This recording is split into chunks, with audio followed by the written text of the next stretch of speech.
आज जो 36 बिरादरी के लोग,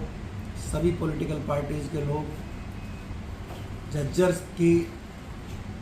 सभी संगठनों से जुड़े हुए लोग, प्रतिनिधि आज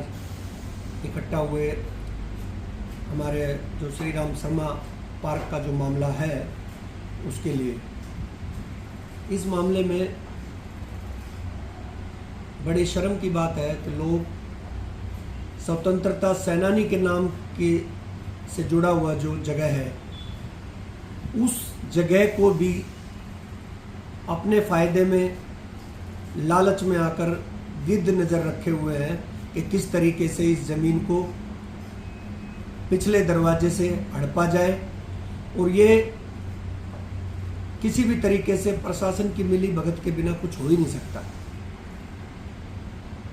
सत्तारूढ़ पार्टी के,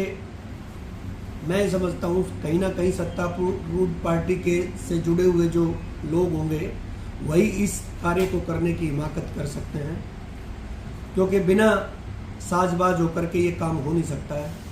वक्फ बोर्ड की ज़मीन है, लेकिन वक्फ बोर्ड को भी ये देखना चाहिए कि ये ज़मीन किस पर्पज़ से यूज़ हो रही है। सामाजिक काम के लिए ये यूज़ हो रही है। स्वतंत्रता सेनानी के नाम से ओपन एयर थिएटर के नाम से जगह थी, उनके नाम से पार्क था, रामलीला इसमें होती थी। और इस तरीके की ज़मीन को भी अगर लोग जो है इस नज़र से देखते हैं तो मैं समझता हूँ कि वो देश के गद्दार हैं जो स्वतंत्रता सेनानियों के नाम को भी नहीं बख्श रहे। इन गद्दारों की पहचान होनी चाहिए। मैं प्रशासन से और सरकार से मांग करता हूँ कि अगर इसमें उनकी कोई इन्वॉल्वमेंट नहीं है तो इस मामले का पटापे जो ना इस मामले की खुलासा करें और जांच करें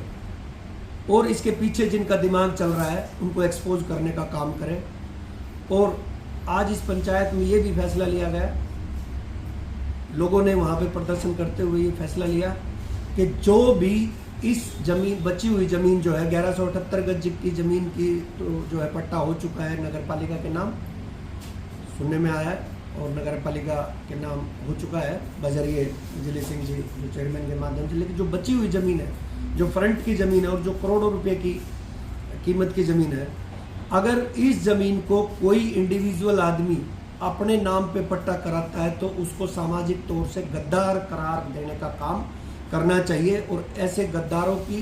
पहचान करने का काम समाज करेगा। और हम जागो झज्जर अभियान से जुड़े हुए लोग, जागो झज्जर संगठन से जुड़े लोग इस बात के लिए सचेत रहेंगे और झज्जर शहर की अस्मिता के लिए, झज्जर शहर के पुनीत कार्य के लिए अगर उनको किसी भी हद तक जाना पड़े, चाहे आमरण अनशन करना पड़े, भूख हड़ताल करना पड़े या प्रदर्शन करना पड़े, दोबारा से लोग झज्जर के हितों के लिए सड़कों पर निकलेंगे और सरकार के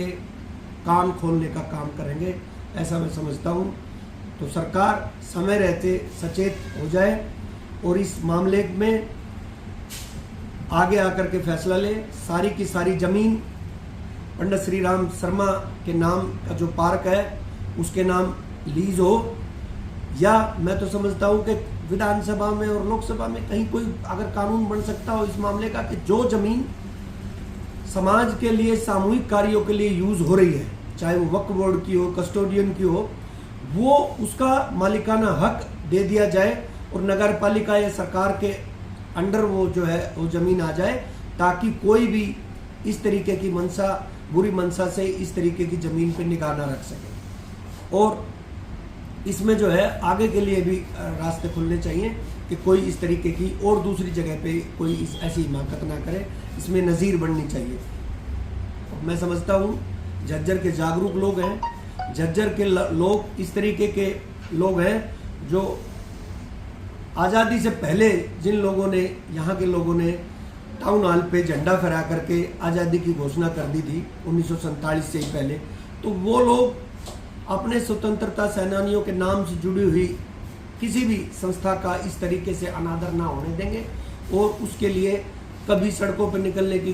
ज़रूरत पड़ी तो वो पूरा जोश के साथ निकलेंगे और इस तरीके की ताकतों का मुकाबला करने के लिए तैयार रहेंगे। दूसरा, मैं एक बात और आपके माध्यम से कहना चाहता हूँ प्रशासन को कि पिछले दिनों हमने आंदोलन किया जागो झज्जर के नाम से, और आंदोलन के माध्यम से हमने ज्ञापन दिया डीसी को कि झज्जर के अंदर जो सड़कों का काम, जो नवीनीकरण का काम चल रहा है, सीवरेज का काम चल रहा है, वो जब कोई आंदोलन होता है तब तो तत्परता दिखती है, 2-4 दिन 10 दिन जो है उसमें गति दिखती है, लेकिन उसके बाद फिर सुस्त हो जाता है मामला। आज की स्थिति ये है कि झज्जर की जो सर्कुलर रोड है उसकी बदतर हालत हो गई है। जीर्णोद्धार के नाम से, नई सड़क बनाने के नाम पे सड़क को खोद दिया गया है और उबड़ खाबड़ हो गई है, चलना, पैदल चलना भी मुश्किल हो गया है, लेकिन काम होता दिखाई नहीं दे रहा है। तो मैं प्रशासन से दोबारा से अपील करता हूं कि इस मामले में संज्ञान ले डिप्टी कमिश्नर और जो भी एजेंसीज इस काम में लगी हुई हैं वो इस काम में गति लेके आए, क्योंकि लोग परेशान हैं। लोग, सड़कें जो है बहुत उबड़ खाबड़ हो गई हैं। सीवरेज का काम जैसे हुआ तो वो काम इस तरीके से हुआ है कि जो सीवरेज के जो ब्लॉक बने हैं उसके आसपास और सारी सड़कें खोदी पड़ी है, लेवल भी एक जैसा जेसीबी से किया गया है और लोगों को उसके हाल पे छोड़ दिया गया है। लोग रोज गड्ढों में पड़ रहे हैं, उनको चोट आ रही है, नुकसान हो रहा है, गाड़ियों का नुकसान हो रहा है, आने जाने में दिक्कतें हो रही हैं, बच्चे स्कूल कॉलेज आते जाते वक्त साइकिलों पे, मोटरसाइकिलों पे गिर रहे हैं। तो मैं समझता हूँ कि डिप्टी कमिश्नर को इस मामले में थोड़ा सा प्रेशर दे करके जो भी एजेंसी इस काम में लगी हुई है उनको